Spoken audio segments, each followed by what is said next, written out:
It was just 1 year ago when Frankenstorm Sandy devastated the Eastern Seaboard as the largest Atlantic Ocean hurricane on record. The storm started its path of destruction on the island of Jamaica and created damage of almost $75 billion as it roared northbound and affected residents as far north as Quebec, Canada. Hurricane Sandy dropped 3 feet of snow in West Virginia, while water flooded the New York City subway stations, shutting down its system for the first time in history.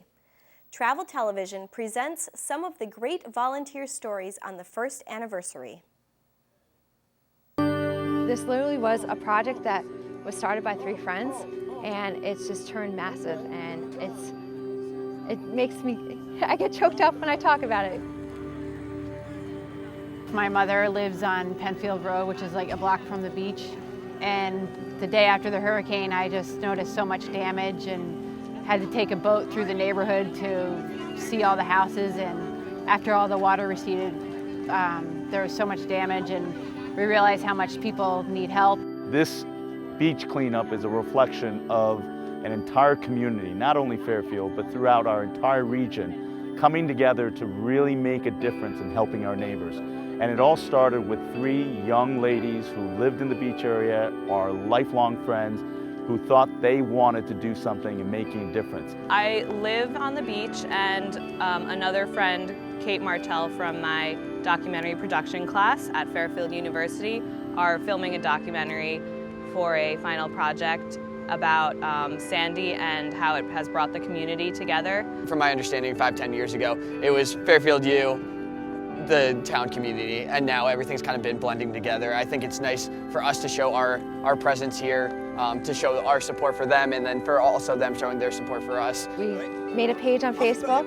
We honestly thought we'd have 50 people signing up to help us. It would probably be just our friends. I shot an email saying, hey, would it be okay if I ask a few people to come along? Made a Facebook group on Tuesday morning. By Tuesday night, there was already 100 people signed up from Fairfield. So we had to contact the Fairfield Police Department just in case, because we were a little concerned about coming down here with 100 people without notifying them. And 24 hours later, when we had 200, they called us back and said, okay, something's going on here. This is a beautiful thing. Let's work with you. Living at the beach is just a phenomenal experience, and then coming back. And most of the people that did come were alumni. Some people are coming from as far as 150 miles away to work a few hours on a Sunday morning. I think when anybody tries to plan something, I think people are worried about all the red tape involved with it, and I joke with our contacts in the police department that all the red tape has really been cut for us because we have come together as a community and nobody wants to stop this effort. The spirit this morning has just been so uplifting and so energizing, and you see all the negative news, and it's just nice to see. We probably have about 1,000 people that are helping out today, and it's just phenomenal just to see that. And so I thank everyone that did the littlest things like dropping off supplies or gift cards for us to the big things that are working here today. Everybody was just so excited to help. They were heartfelt about how many people came out to help them. We have them organized into 65 different groups that are hitting up areas all the way from South Pine Creek, past Reef Road to Fairfield Beach Road, and they're going around to neighborhoods, they're knocking on people's doors, and they're asking them if they need help, and it's just friends helping friends. There were teachers out, there were students, kids, adults, everyone of every age, all over Connecticut were helping, so it's great. Now we're going to go around to film some of the damage from the houses, because community is a big part of Fairfield University, especially for senior year. In a short span of 4 or 5 days, it has grown into an event of nearly 1,000 people giving up their weekend to come and help make a difference in their community by cleaning up beaches and showing that we really do care.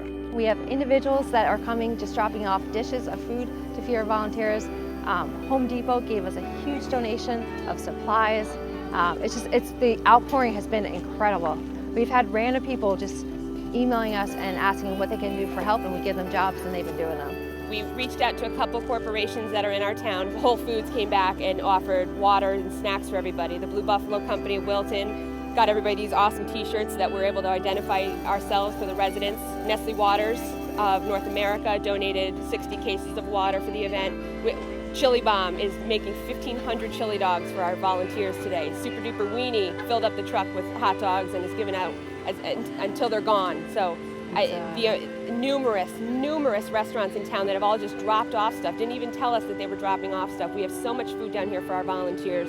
We are so thankful that this whole community has come together as a whole. We're really proud to be residents of Fairfield. We've all have been affected by Sandy, so it sort of brings us together. You see people you haven't seen in a while on campus, and try to make positive of the negatives. Little things make a huge difference, that we can all, from old to young, can come and give a little bit of our effort and help bring a little joy to people's lives. It really is a true reflection of a commitment to the community that we all have when given a proper opportunity. I think in this day and age of high tech and high speed, the fact of being able to reach out and pick up a shovel and come and help out a neighbor, help out people that you don't even know, is a reflection that there's tremendous goodwill in our community. So excited to come back to our house. Even more excited to have everyone, all the other seniors, come back to their houses, so it's like restores that community. I don't know when it'll happen, but maybe next semester when everyone's sort of back in their places, it'll be like better than ever. People want to help just because this is home. People are making a difference, helping each other. Neighbors being neighbors, people helping others in need. I grew up in Fairfield. This is my hometown, and it's just wonderful just to see the outpouring and the love of Fairfield.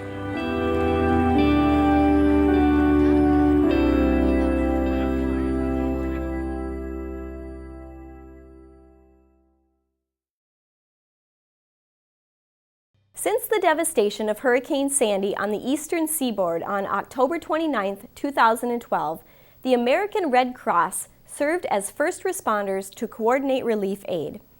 With 125 dead and survivors without power for weeks, the Red Cross began a massive drive to deliver over 9 million meals. In Queens, New York, this center at the Aqueduct served as the distribution point throughout the city. Okay, no one's exempt from what's happening in New York or any parts of the world or the country. You know, it could happen to anyone. So that's one reason to do it. You know, hey, you know, pay it forward. You know, pay it forward and just help others, because it comes around, and people will do nice things for yourself. For you, I mean. One of the hardest hit areas was the Rockaway Peninsula, which was lashed by the surf and 80-mile-per-hour winds. And the southern tip, Breezy Point, suffered extensive fires that were difficult to control during the disaster. Okay, today we're gonna go to Breezy Point once again. We've been doing this every day. Usually I arrive there around 10:30, 11 o'clock, and I start feeding. We feed approximately between 160 to 200 clients every day. So we give out hot meals, snacks, water, and blankets, whoever's in need. I'm originally from Hartford, Connecticut, but my chapter's in Boston, Massachusetts. And the reason why I'm doing this because being a retired firefighter from Hartford, I still had it in me to go to help and to do something and to make a difference. All of the food and supply distribution operations from this location were volunteers who themselves came from around the country to lend a hand. It makes you feel good about yourself. It makes you feel good as far as what you're doing to help others. And that's really important. Occupy Sandy, the successor movement from Occupy Wall Street, has landed in Staten Island with a plan to help that borough of New York recover. Travel Television visited Group Zero for Occupy Sandy. Hey there, I'm Goldie with Occupy Sandy here in Staten Island, and you have entered our hub at St. Margaret Mary's Church, where we try to help and provide for people as best we can in the aftermath of Superstorm Sandy. In our free store, where people come in and grab whatever supplies they may need. There's food, there's non-perishable foods, there's some clothing, there's some cleaning supplies, and all kinds of stuff like that. We also have dispatch teams that send work crews out into the field to help out with people's houses, be it demolition or getting the mold out of the house, probably entering into some rebuild phase too, and we also do whatever rapid repairs fails to do.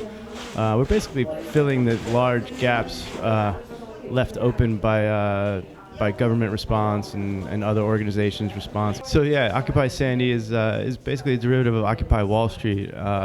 many of us who organized last year already know how to not only organize ourselves but to raise money and to communicate online and put up websites and organize people for direct actions. And this is just another direct action, but instead of fighting banks, we're actually helping poor people, which is actually very, very similar. It's the same side of the equation, and it's turns out to be equally as radical. I mean, because we have a lot of things here that we're giving away for free, including feeding people right in the aftermath of the storm, which is not only done by Occupy Sandy, but by just community members. So where the government and the other organizations just seem to not show up in the few days in the aftermath of the storm, people did, and the corners here in Staten Island and the Lower East Side of Manhattan and the Rockaways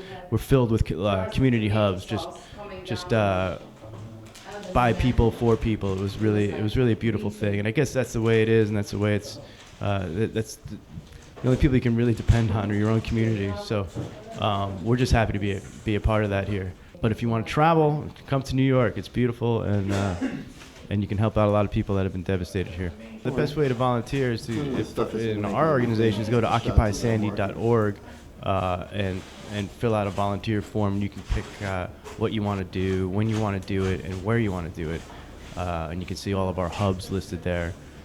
We work in the Rockaways, Sheepshead Bay, Coney Island, and Staten Island, Red Hook.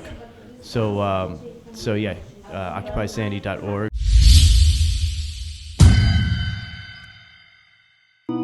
Came from Greenfield Hill Congregational Church, and our pastor, Alita Ward, a lot of us have been reaching out to her and wanted to get down to the beach area to help the rest of our community, and she sent an email around last night saying that she had gotten permission for us to come down and help, and so we gathered up some people and came down to help dig out.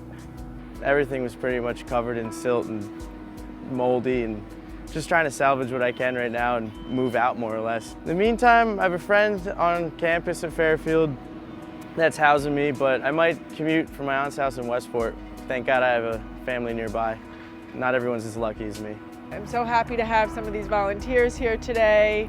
We tried to get workers down here and we just couldn't get anyone till Wednesday, and the people from Greenfield Congregational Church called, and we have a whole ton of kids that are here and parents that are here helping, doing whatever we can, and every little bit counts.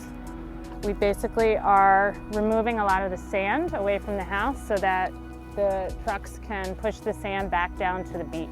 I think it's the right thing to do. Like, people need a hand here, and our house wasn't affected by this, and these houses got hit so hard, and like I feel really bad. So I feel like it's not our duty, but like we should feel the need. We should come help and help the people that need it more than us. I would tell them to accept the help that people offer, because I know sometimes it's hard to do that. Pride kind of gets in the way, or you feel like it's kind of a bother, but I think in general the people in the town that don't live in the beach area really want to help. They want to know what people need. And we came down here to help clean out some of the houses, clear some sand, so they can hopefully move back in. We really appreciate the community coming together and helping us out and helping out the whole area. We know everyone's been affected and they're really trying hard to make it go easy. We appreciate it. We're all trying to help out too. National Guard came down. It's a big community thing. Everyone's coming together to make sure this is fixed as soon as possible. I think people want to help because they love Fairfield, and I think our church is very close and they have a great community, and so whenever something happens to someone in our church or our church community, we feel like they're part of our family. So what happens to them happens to us. I want to help because, you know, I live close to the water too, but not as close as some of these people do, and I just feel like somebody should be helping them, and I feel great. It's good use of the day instead of just sitting at home, waiting for the power to come back. What makes me feel good, I feel like I'm accomplishing something. Like, we just moved a giant pile of sand from the front of the house, and like looking at everything here, it doesn't seem like that big a deal, but like knowing I helped with just that much alone, I felt pretty good about it. So I feel like if people keep doing that, like taking the little steps, we'll make a lot of progress eventually. Thank you very much. We all appreciate it. We're just trying to get everything moved out as fast as possible so everyone can work here and restore the beach, because we'd all love to come back here. It's beautiful.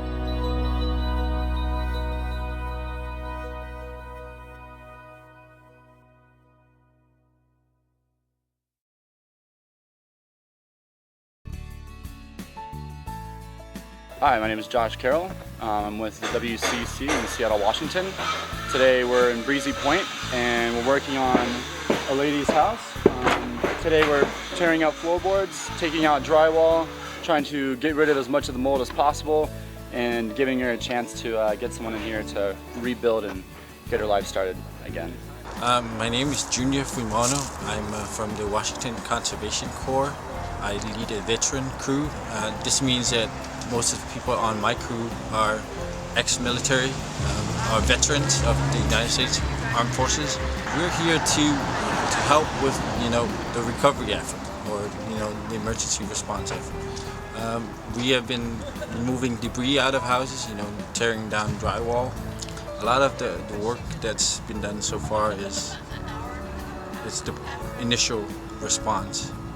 My name is Sammy French. I'm from Minneapolis, Minnesota, and I'm out here gutting out houses, removing insulation, removing flooring, moldy walls.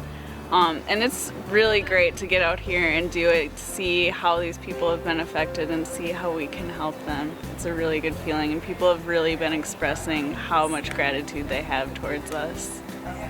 My name's Ernest Farmer. I'm a crew supervisor from the Washington Conservation Corps. I'm out here with members from Minnesota Conservation Corps, 12 of them, and 12 members from Tribal Conservation Corps Hoopa. We're out here primarily focusing on gutting and mucking of affected homes and canvassing affected neighborhoods to help identify their long-term needs.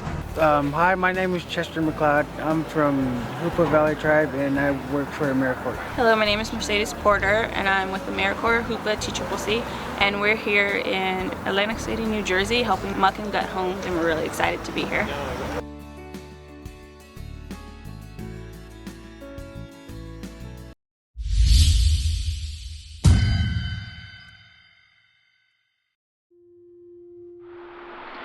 Ask you, Lord, to comfort this area. They've been through so much. Let us be an inspiration to those who have lost things. Guide us, my God. Be a light. Stay with us for a long time to come. Amen.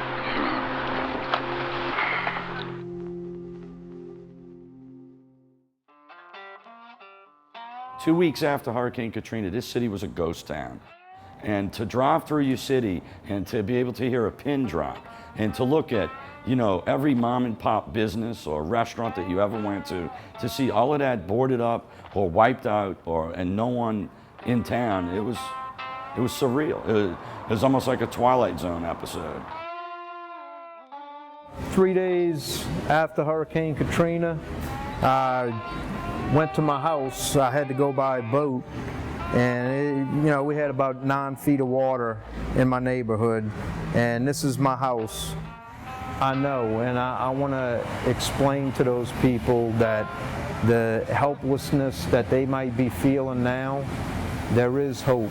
There are people that care out there, and there are people that are going to help. I mean, I had figured it'd be 10 years before this city would be back up on its feet. When the guys from New York came down, initially they were here just to help us with firefighting duties. But as time went on, those guys started going out to other firemen's houses and helping guys with whatever they needed. So when those guys showed up, it was like I said, it was a huge weight lifted off our shoulders. Hey, there's some help here. There's some people outside of this city that care about us and come down here and help us get going again. We want to go up there and help these guys in any kind of way we can. We don't care if we're down in the basements, shoveling the sand out of the basements. We don't care what we have to do. We do. We do. headed up to New York City to help our brother firefighters with a little relief after Hurricane Sandy. I'm excited. I'm ready to get there and get busy. New York firefighters came down when we were in desperate need. It's a brotherhood and sisterhood that, you know, you can only describe by being a part of it.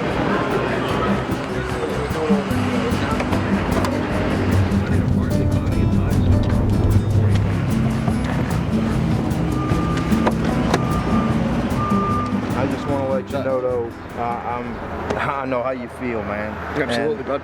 There's hope and there's a light at the end of the tunnel. Yeah, the kids and the wife were the biggest thing. Yeah. So. Oh yeah, I know that feeling. It's you know, it's a little bit easier for us. Right. Like as I was explaining to the guys, you work as hard as you can during the day. You go home, you go to sleep, you wake up the next day, you do it again.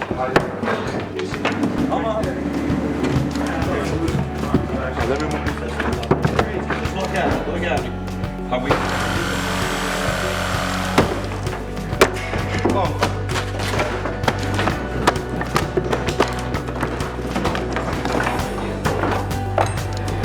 I met a bunch of people today that needed help.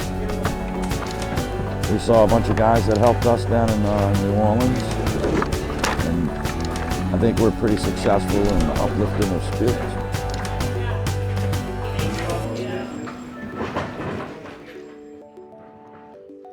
We're out in a breezy point where all the houses burned down, and they actually had one American flag that said bigger, better, stronger, which meant a lot to me because losing everything in Katrina, that's what I wanted to do, is build something better, bigger, and stronger. My name is Billy Shanks, captain of the New Orleans Fire Department. You know, we're up here to help people out, and I know you need some help. And this is just a little gift from the people of New Orleans. I don't know what it is. It's some cash and a gift card. People know what you're going through. All the way. We love all y'all. Hey, all three of us right here lost our house, so we know. It's okay. All three of us. Accept it. Somebody's gonna gotta seal it up. Every day it's going to get better. Every day it's going to get better. God bless you guys. I was actually looking at this woman as if she could have been my grandma, and that I was helping somebody's mom, somebody's grandma. I'm here to help them. I want to make them feel better. And I'm hoping that through my experiences and having been there twice, that I can convey some of this to these people and show them that there is hope. I have a guy here that lost 2 homes. He lost one for Katrina, and he lost one 2 months ago in Hurricane Isaac, and he's going to rebuild. She's exactly what we were talking about, the type of person that we wanted to help. I watched my brothers and sisters suffer with Hurricane Katrina. I saw them lose everything, and I knew there's more than what we do as firemen. And so, yeah, I'm going to remember all of these people because my mission was to help these people. You know, I bet she's not going to forget us. So, mission accomplished.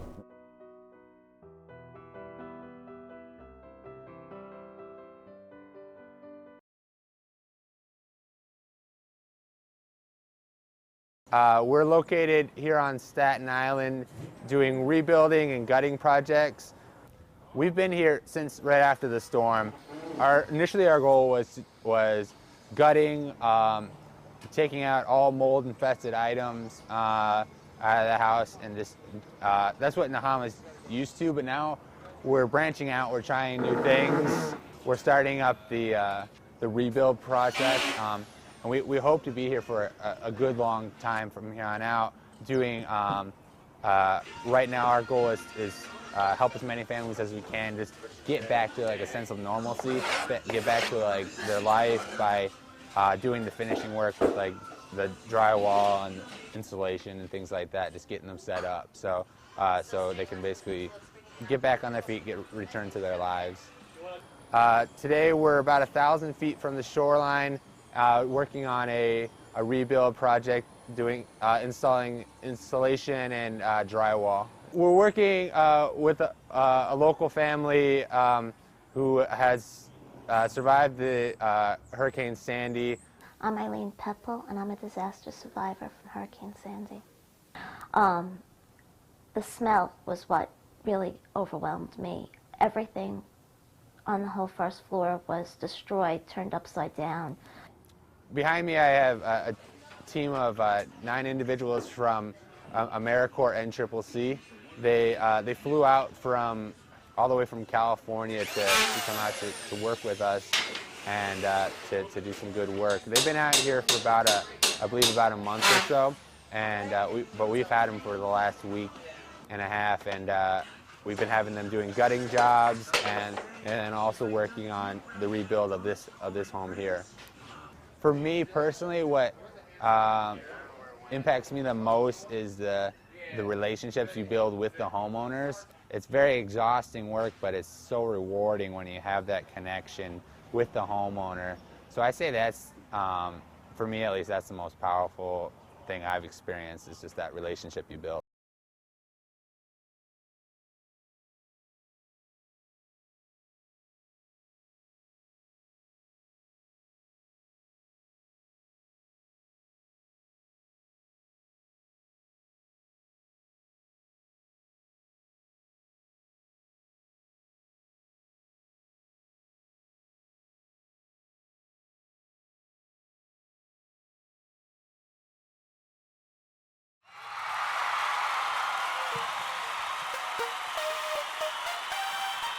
Happy anniversary, Travel Television. May you have 5 more wonderful years and many more beyond that.